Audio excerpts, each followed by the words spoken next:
عربی کے اندر ایک محاورہ بولا جاتا ہے، فعل الحکیمی لا یخلو عن الحکمہ، کہ حکیم کا کوئی بھی کام حکمت سے خالی نہیں ہوتا، اور پوری کائنات میں سب سے بڑی حکمت والی ذات وہ اللہ تبارک و تعالیٰ کی ذات ہے۔ اور اس پر قرآن پاک کا ارشاد بھی ہے، ان اللہ علیم حکیم، کہ بے شک اللہ تعالیٰ علم والا بھی ہے، حکمت والا بھی۔ تو اللہ تبارک و تعالیٰ کا کوئی بھی کام، چاہے وہ ہماری سمجھ میں آئے یا نہ آئے، تو اللہ تعالیٰ کا کوئی بھی کام حکمت سے خالی نہیں ہوتا۔ اور اس کی مثال ایک یوں بھی بیان کی جاتی ہے کہ ایک بادشاہ چھری لے کر ایک پھل کاٹ رہا تھا، تو پھل کاٹنے کے دوران ہی چھری اس کی انگلی پر لگی، زخم ہوا اور اس زخم سے خون بہنے لگا۔ بادشاہ نے اپنی انگلی سے جب خون بہتا ہوا دیکھا تو گھبرا گیا۔ ساتھ ہی کھڑے وزیر نے جب بادشاہ کی یہ گھبراہٹ دیکھی تو کہنے لگا، بادشاہ سلامت، آپ کیوں گھبرا رہے ہیں؟ کہ ہو سکتا ہے کہ اس کام میں بھی اللہ تعالیٰ کی کوئی حکمت ہو، آپ کی کوئی بہتری ہو اس کام میں۔ تو بادشاہ غصے سے کہنے لگا اپنے وزیر سے کہ میری انگلی سے خون بہہ رہا ہے اور تو کہتا ہے کہ اس کام میں بھی میرے لیے کوئی فائدہ ہوگا، اس میں بھی اللہ کی کوئی حکمت ہو سکتی ہے۔ تو بادشاہ نے جلاد کو حکم دیا، کہا کہ اس وزیر کو قید خانے میں ڈال دیا جائے۔ جب جلاد وزیر کو پکڑ کر قید خانے کی طرف لے کر جا رہے تھے تو وزیر نے پیچھے مڑ کر بادشاہ کی طرف دیکھا اور کہا کہ بادشاہ، میرا قید خانے میں جانا بھی حکمت سے خالی نہیں ہے، اس میں بھی اللہ کی کوئی حکمت ہے اور میری کوئی بہتری ہے۔ کچھ دن گزرے، بادشاہ کا معمول یہ تھا کہ جب بھی کبھی کسی سفر پر روانہ ہوتا تو اپنے اس وزیر کو ساتھ لے کر جایا کرتا تھا، لیکن اس بار تو وزیر کو قید خانے میں ڈال دیا گیا تھا۔ بادشاہ تنے تنہا سیر کرنے کے لیے جنگلوں کی طرف نکل پڑا۔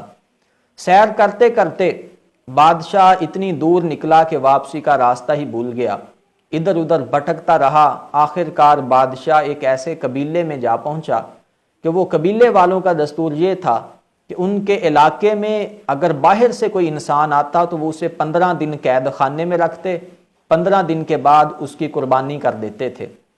انہوں نے بادشاہ کو اپنے قبیلے میں آتا دیکھا، ان کے لیے یہ ایک اجنبی انسان تھا، تو انہوں نے اپنے قانون کے مطابق بادشاہ کو پکڑ کر قید خانے میں ڈال دیا اور اعلان کر دیا کہ 15 دن کے بعد اس انسان کی قربانی کر دی جائے گی۔ اب بادشاہ بھی گھبرا رہا تھا، کیسے کیسے ہی وہ دن گزرے۔ جب 15 دن مکمل ہوئے تو اس قبیلے کے سردار کو بلایا گیا، اس کے سامنے بادشاہ کو پیش کیا گیا کہ یہ انسان باہر سے آیا تھا، ہمارا قانون جو ہے کہ باہر سے آنے والے انسان کو 15 دن کے بعد ہم قربان کر دیتے ہیں۔ تو کہا کہ اسے بھی قربان کیا جائے گا۔ جب اس قبیلے کے سردار نے بادشاہ کو سر سے پاؤں تک دیکھا تو کہا کہ اس شخص کی قربانی ہمارے لیے قابل قبول نہیں ہے۔ کہا وہ کس لیے؟ کہنے لگا کہ اس شخص کے جسم پر زخم کا نشان موجود ہے، اس کی انگلی کٹی ہوئی ہے، اور جس کے جسم پر زخم کا نشان ہو ہم اس کی قربانی قبول نہیں کرتے۔ تو انہوں نے کہا کہ بادشاہ کو آزاد کر دیا جائے۔ بادشاہ کو آزاد کر دیا گیا۔ بادشاہ بڑا خوش ہوا اور اسے اپنے وزیر کی وہ بات یاد آئی کہ یہ انگلی کے کٹ جانے میں بھی اللہ کی کوئی حکمت ہے اور اس بادشاہ کے لیے کوئی بہتری ہے۔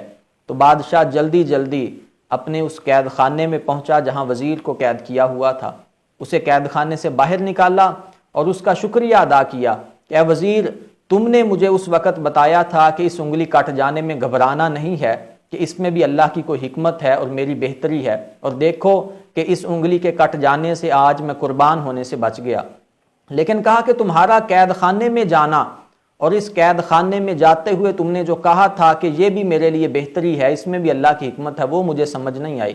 تو وزیر کہنے لگا کہ بادشاہ تو بھی جانتا ہے کہ تو جس سفر پر بھی جایا کرتا تھا مجھے اپنے ساتھ لے کر جاتا تھا، آج اگر میں قید خانے میں نہ ہوتا، تمہارے ساتھ میں بھی اس سفر پر جاتا، میں بھی اس قبیلے کے ہتھوں قید میں چلا جاتا، تو پھر تجھے تو انہوں نے آزاد کر دینا تھا کہ تیرے جسم پر زخم کا نشان تھا، اور میرا جسم تندرست دیکھ کر انہوں نے مجھے قربان کر دینا تھا۔ تو آخر کار بات یہ ہے کہ تمہاری انگلی کٹی، اس میں بھی اللہ کی حکمت تھی، تمہاری بہتری تھی کہ تم قربان ہونے سے بچ گئے، اور میں قید خانے میں گیا، اس میں بھی اللہ کی حکمت اور میرے لیے بہتری تھی کہ میں بھی وہاں جا کر قربان ہونے سے بچ گیا۔